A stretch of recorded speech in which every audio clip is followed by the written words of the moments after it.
Welcome to Authentic Living with Roxanne on Global Voice Radio. Join Roxanne Durhodge and her thought-provoking conversations, the catalyst to live your life to the fullest.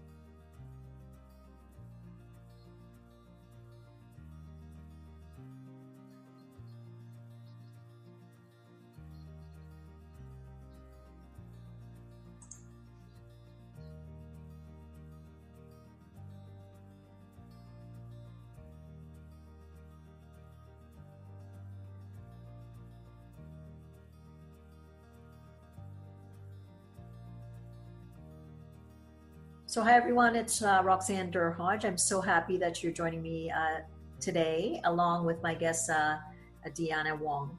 So I would like to let you know that my podcast is going to be just about relationships, because as you know, I'm a relationship therapist and a coach, and my book is written on relationships. And today we're so privileged to have Deanna, who has written an amazing book that's about to come out. So let me tell you a little bit about her. It's called Already Won, and it's going to be out pretty soon, and I hope she'll be able to tell us when. It's From Serving My Country and Overcoming Cancer to Living a Vibrant Life by Colonel Deanna Wong. She's the founder of Keynotes to Life, a speaker. She's a leadership consultant, a holistic coach, health coach, and she tries to let people reach their highest potential through integrating principles with purpose and healthy living. So thank you for being here today, Deanna. Oh, thanks, Roxanne. It's great to be here with you.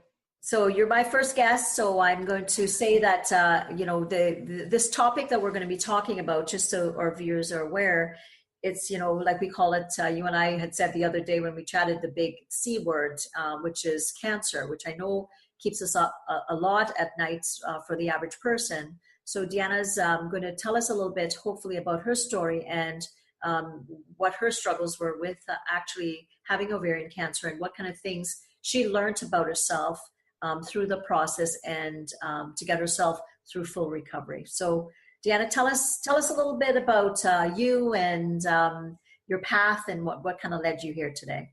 Oh, sure. Okay. So I was, I'd spent well over 20 years working as a physicist in the Air Force.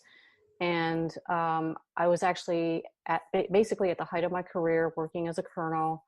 And that's when I found out that I had ovarian cancer. And it was quite a shock to me because being in the military, we get physically tested every year medically, they check on us to make sure we're, in good shape. And, but yet I, found out that I had this diagnosis, and I immediately began to change my diet. Growing up, my mother's father was a Chinese herbalist, and so I grew up seeing how effective these herbs can heal the body without any side effects. And so that had very profound impact on me, because when I was in the hospital experiencing excruciating pain, where my body was actually convulsing involuntarily, I was really surprised when they put me on a morphine IV. It did really nothing to relieve any of that pain. And in fact, it made me more sick. And so they gave me other medications. And what I saw was a very vicious cycle of medications. And so that's what really got me on this path of trying to heal holistically. And so I immediately changed my diet. I started eating organic, raw, vegan food only. And I started juicing green vegetables and wheatgrass juice. And within 3 months of making this change, my elevated tumor marker actually dropped back down to normal, and the tumor actually started to shrink. And so I thought, well, that's great. I'm on the right path here. So I continued this, and 10 months down the road, my doctor is extremely pleased, and he shows me the scan, which shows that the tumor is actually dying from the inside out. And so at that point, I thought, wow, everything's under control. And so I went back to working my normal very long 16 to 18-hour days in the military. And I went overseas for my job where I was not able to maintain that diet and regimen.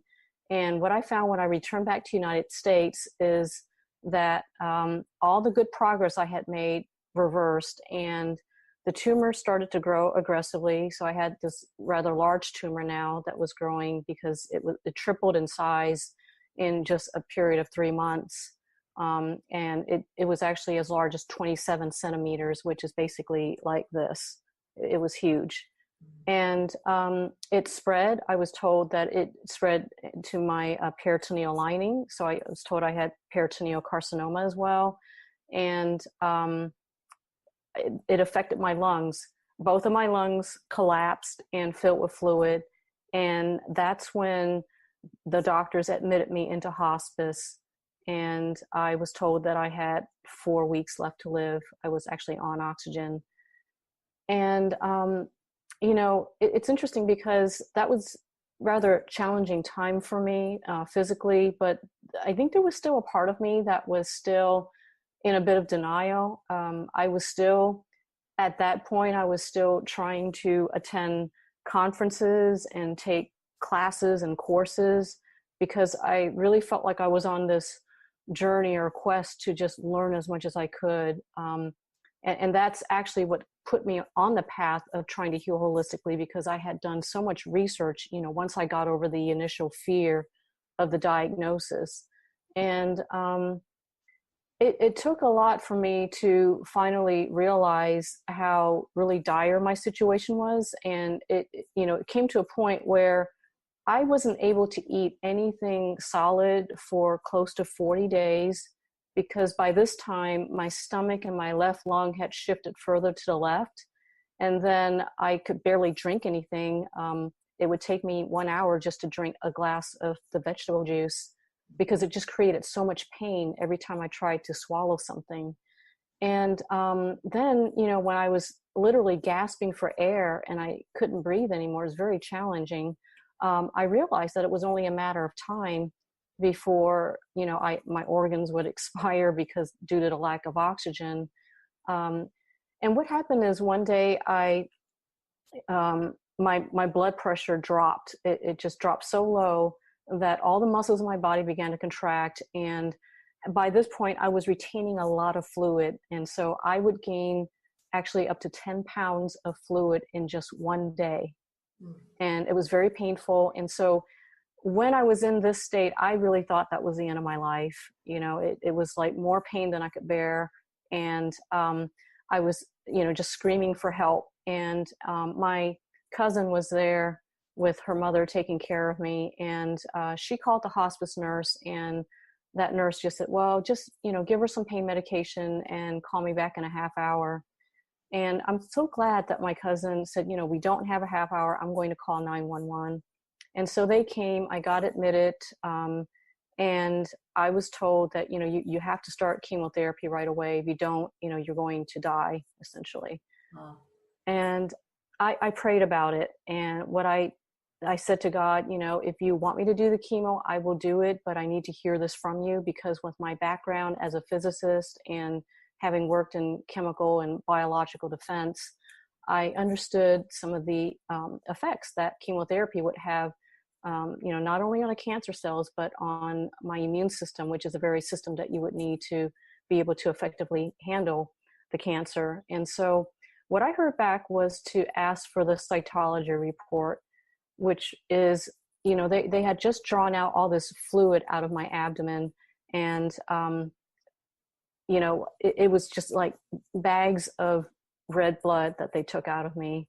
It really should be straw yellow as a normal color. And so when I saw that and, heard back from God that, to ask an oncologist for this, I asked, but his initial response was, we don't have any time to wait for that report.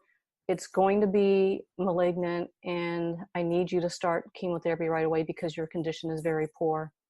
And I pushed back, and he finally agreed to wait for the report.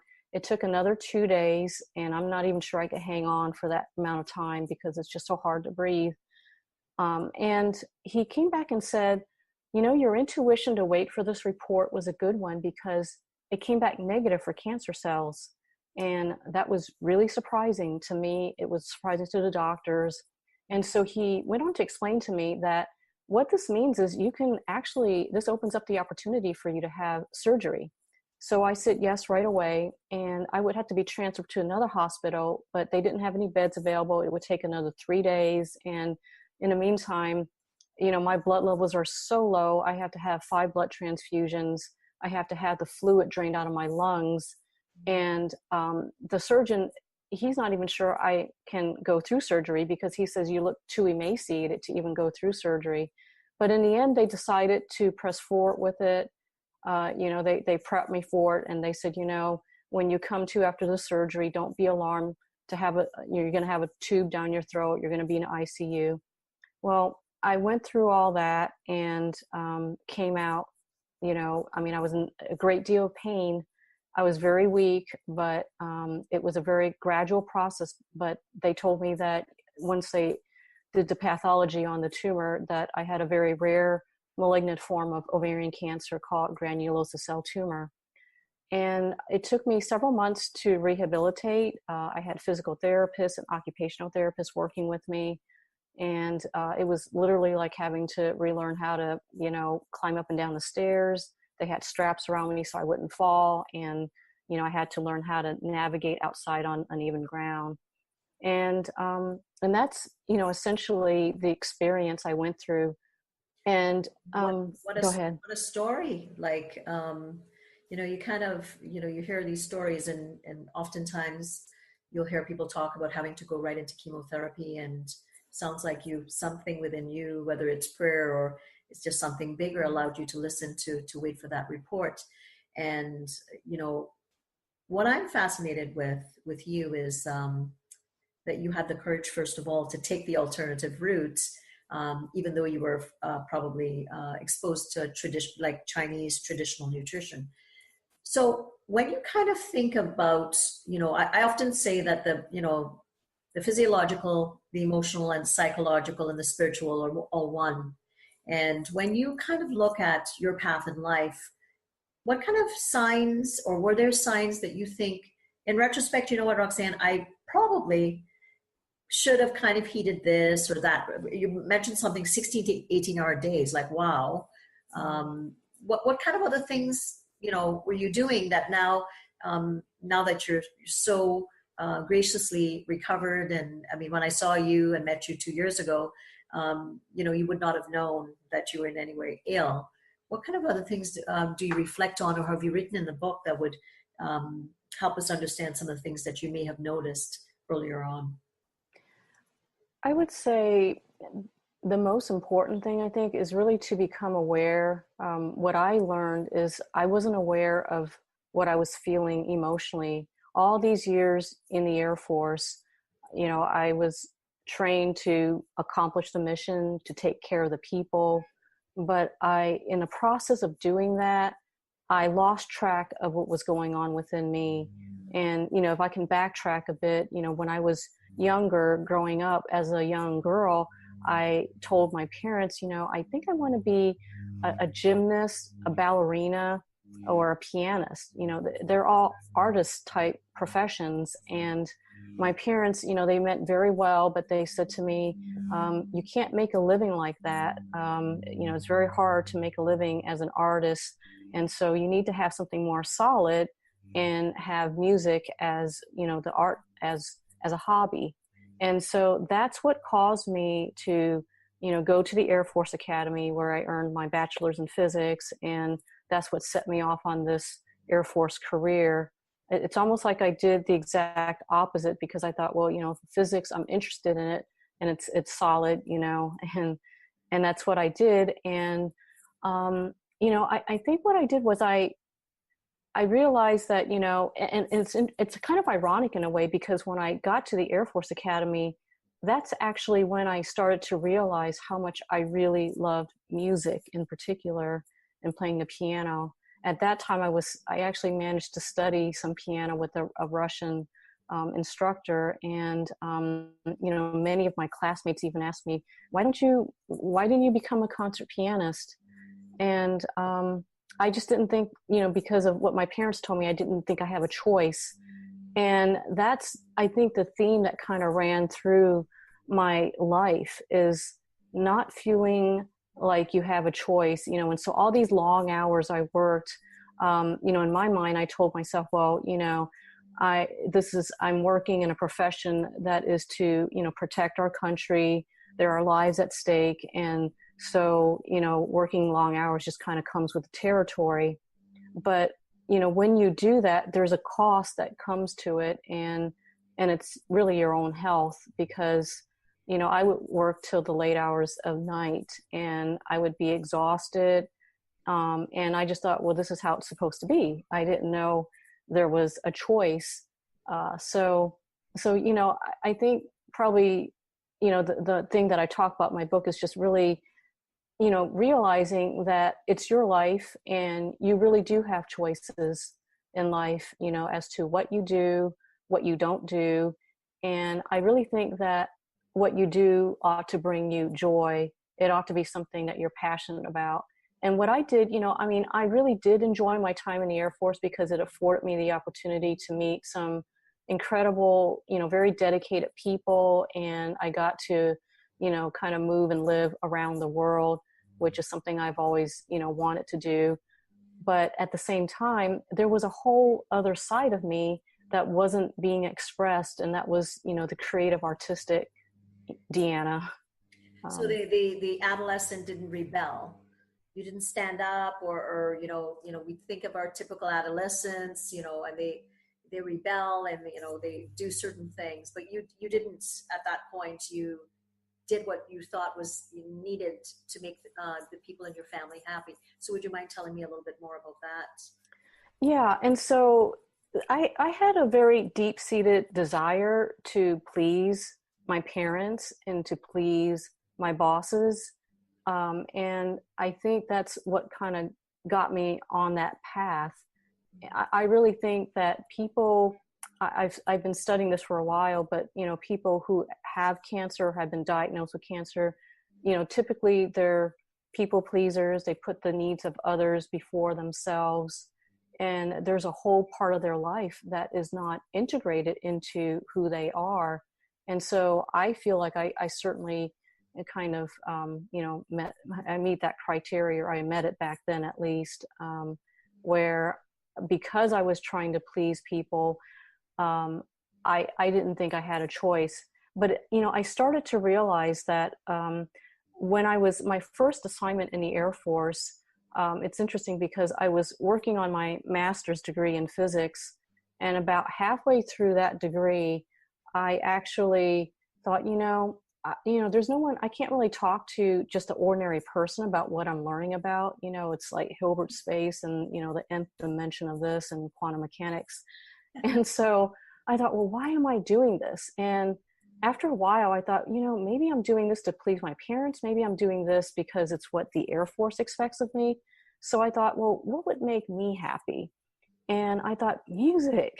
And so what I did was I left the physics program and I enrolled in an associate's program in piano performance and music. And I felt so incredibly fulfilled doing this. Even though I was working full-time in the Air Force, I would get to my job at 6:30, so I could leave in time to get to my classes at night.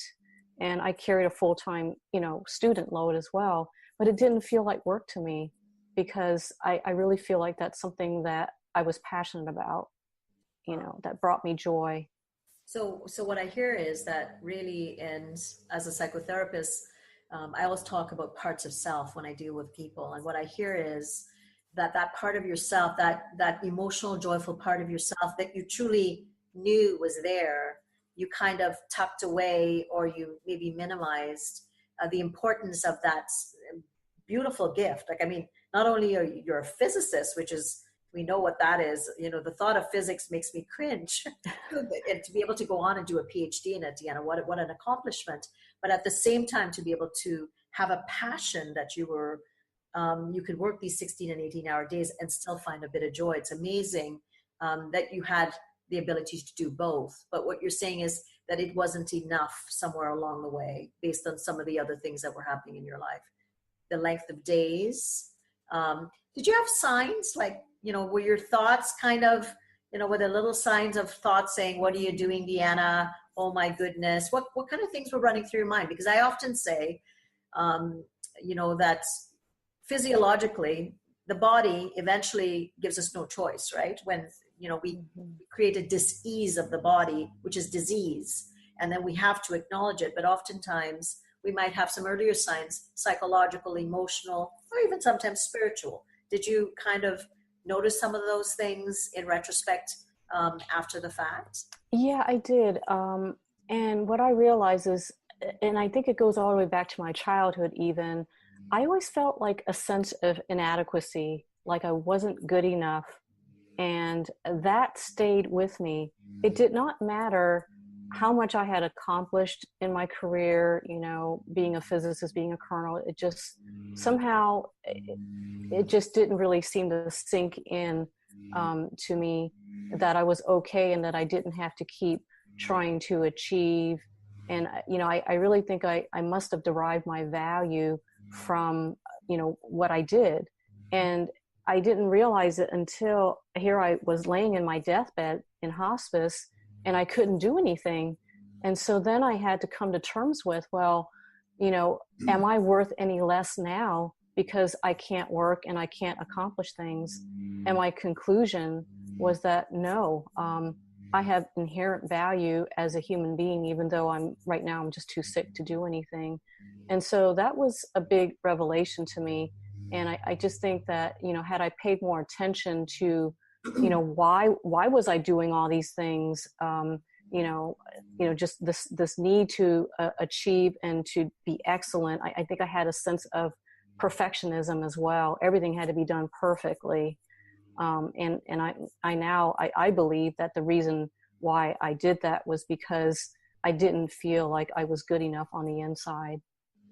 Amazing that those thoughts, as I call it, the little bits of chatter that kind of flows through our brain, and it's kind of there. It's the backdrop sometimes of things, and we don't really stop to acknowledge it, and then it can get louder and louder, but we drown it out based on something that we may do. Now, for the average person that's listening in, right, that maybe they're not as far along, they maybe work too much, maybe they don't work out as much, maybe they eat okay, but they're tired all the time. What are some of the tips that you would give to them, just about some things that they can do to start managing kind of overall health from what you've learned?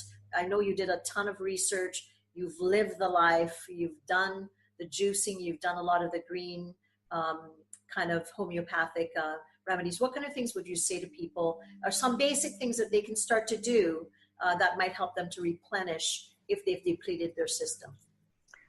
I would say the first thing would be, and it doesn't matter what kind of diet you're on, but I would say to definitely add more plant-based foods. And if you can add, raw vegetables, that's even better, because raw foods are full of enzymes. These enzymes actually get destroyed when we cook foods, and we're living beings. And so we need to replenish ourselves with something that has the life force still in it. And I would say, to cut out sugar. That's probably one of the biggest culprit of, I would say, most of our chronic diseases and illnesses.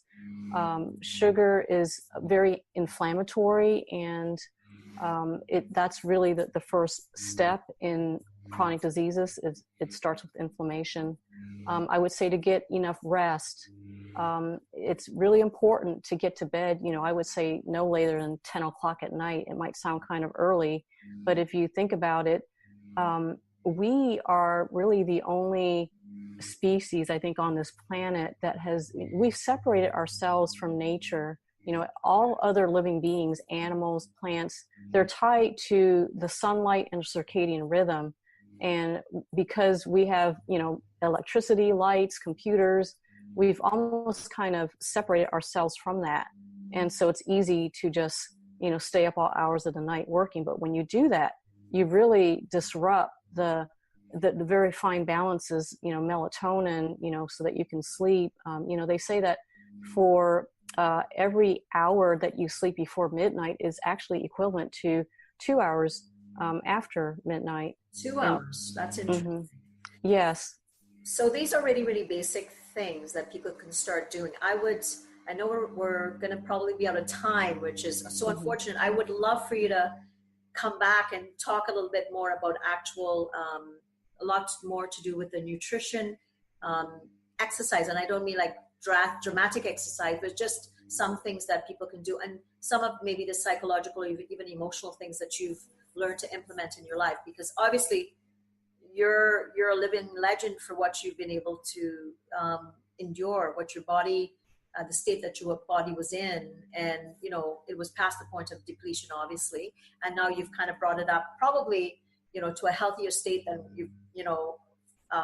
most of us could ever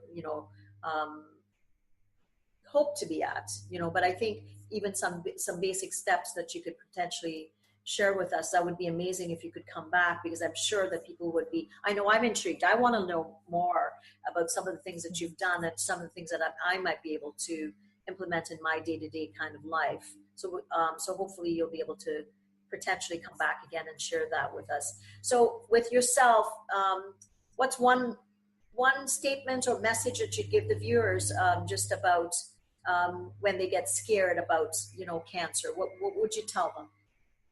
I would say to develop a strong faith, because faith is what will allow you to keep your hope alive, even when nobody else around you believes, that it's possible. The doctors may not even believe it, but that's where I think faith is really important, because if someone is dealing with a lot of fear, it's going to negatively impact their entire body, because there's just all these biochemical changes that take place based on how we feel.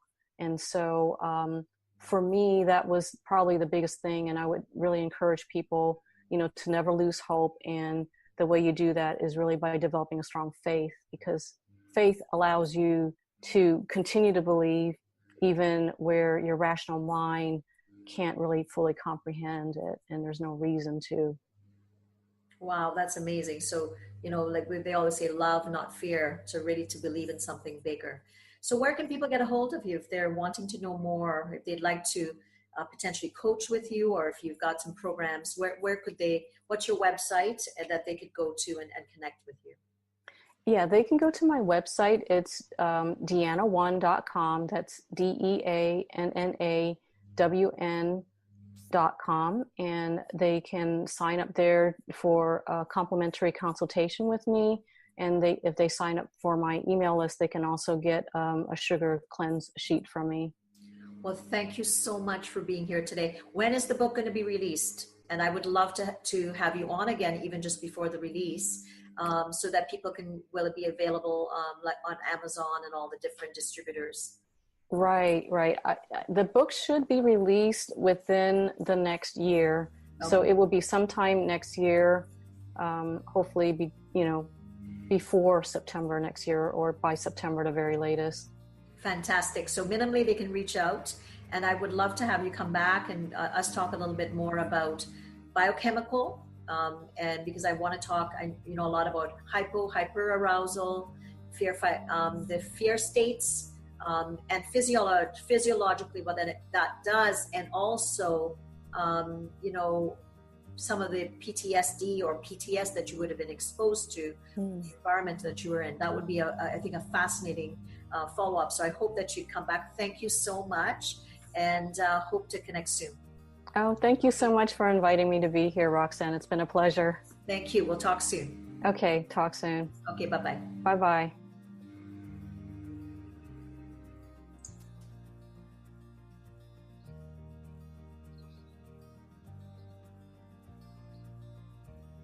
Join Authentic Living with Roxanne every Thursday, 11 a.m. Eastern on Global Voice Radio.